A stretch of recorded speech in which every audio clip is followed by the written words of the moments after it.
Hello, ladies and gentlemen. Good day and welcome to the show. Listen, I'm glad to have you guys here on this Sunday. You know what? I think there's a strong possibility we might be heading toward a market crash up ahead. And I know there's a lot of people out there saying, oh, it's a new paradigm. The market's going to go up forever and all this stuff of central bank planning and everything. No, the market could crash suddenly. And I do know that the Fed has a lot of tools in their kit bag as far as repairing things, and their tools are money creation, money creation, money creation, money creation. Those are their tools, basically. Basically, they only really have one tool: create money. But you would be amazed how powerful that tool is, that one tool that they have. And yes, it will create inflation in the long run. There's no way around it. Every trick that they can pull to try to stop inflation won't work. But, if we get a market crash, could happen this week. The Fed's going to rush in, so it's going to be a very short-lived thing. They're not going to let the market go below 18,000, or if they do, that's when they're really going to start to get nervous. And I know we got a long way to fall to get down to 18,000. We have to fall like 10,000 points. But believe me, that kind of correction could very well be in the cards. And it very well could be in the cards. I'm watching the market particularly carefully over the period of the next 30 to 40 days. Along in there, that time frame.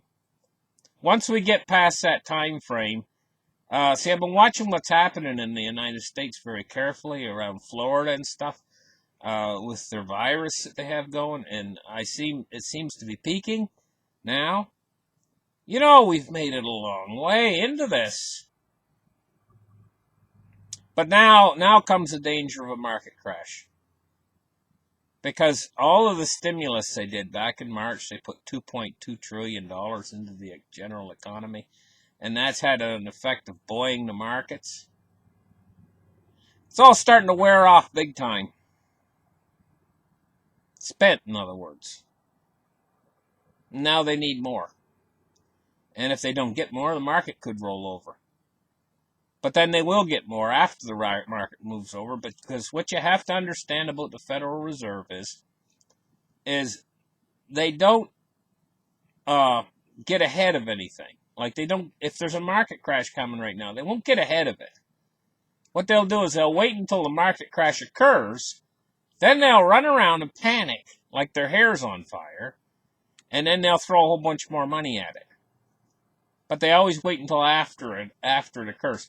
And by doing so, it requires a lot more money than if they got ahead of it. If they got ahead of it, then you wouldn't have the crash to begin with. But the crash is imminent right now, and it could have a very negative effect upon cryptocurrencies, gold, and silver. I say could. I'm not saying it will. Those things could move in two directions, up or down. But they're not going to stay where they are right now during a crash. If the markets start to crash, Bitcoin, gold, and silver are not going to go sideways. They're either going to go up or they're going to go down. My tendency is to think down during a crash, because a crash is extremely deflationary. But it's not something that's going to last long, and when they come in with the big bundles of money, and they pour it in on the situation, then you're going to see another pulse upwards in all three of those asset classes: gold, Bitcoin, and silver. It's going to really push. It'll be a pusher to drive them up. There's a point at which the people of the world start to look at gold, silver, and Bitcoin, and they start to look at what the central banks are doing with creating all of this new money. And they start to think to themselves, I better get in and get a piece of that action of gold, silver, and Bitcoin, rather than keeping all my money in CDs or whatever, wherever they're keeping their money that's dollar based, because they're basically printing these things. They're going to print them to infinity. They're never going to stop, guys. They're going to keep kicking the can down the road by creating more money. And as they do, it's just going to slowly deteriorate the purchasing power. And after a while, there's going to be some sort of consensus that occurs, almost like a group think across all of humanity. They're going to suddenly start to wake up and realize more and more people. But there comes a certain point, I don't know where that point exactly is, where everybody starts to come to the realization that, hey, I better not have my money in fiat anymore. And it starts to become a mass awareness. And at that point, this whole thing starts to move really fast. And, right the way it is right now, for the last number of years, the people that go to the coin store, they buy silver or whatever, those people are a very small minority of the population. You might have a coin store, it's in a neighborhood maybe near a big city, and the city might have 1 million people. There's no big flood of customers going in there. One guy goes in, or maybe 2 people in the store all afternoon, and not no big flood of customers. There's not no big long line up down the street. Now, if everybody was interested in gold and silver in a city of 1 million people, and say there's only one coin store, well, you'd have a big long line up around the block. If everybody wanting to get in, the store would be packed. It's not the way it is, and not the way it has been. But maybe it's the way it's going to be. But by the time it becomes that, there's not going to be any coins available in the coin store, and all they're going to be doing is taking orders.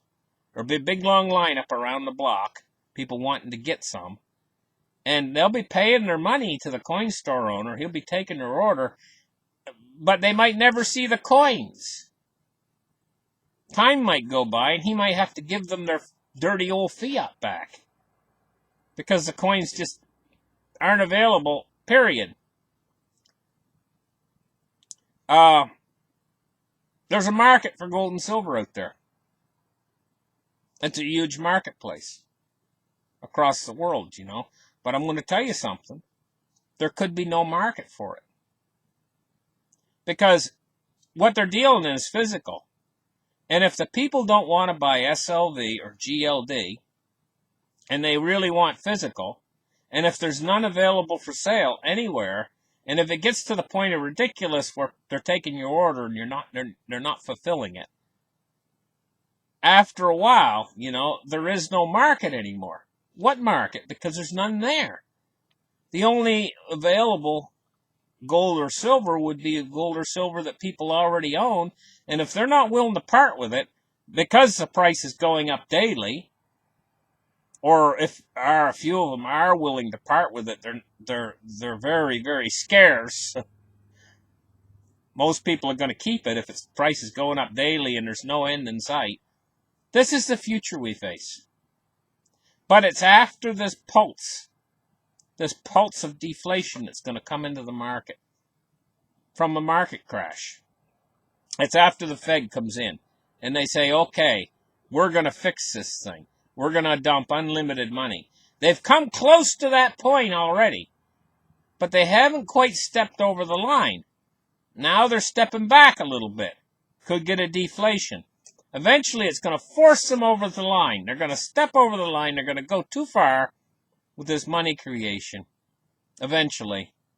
And I think that time is very soon approaching, And so if we do get this market crash, a sudden deflation, your gold and silver and cryptos go down in price,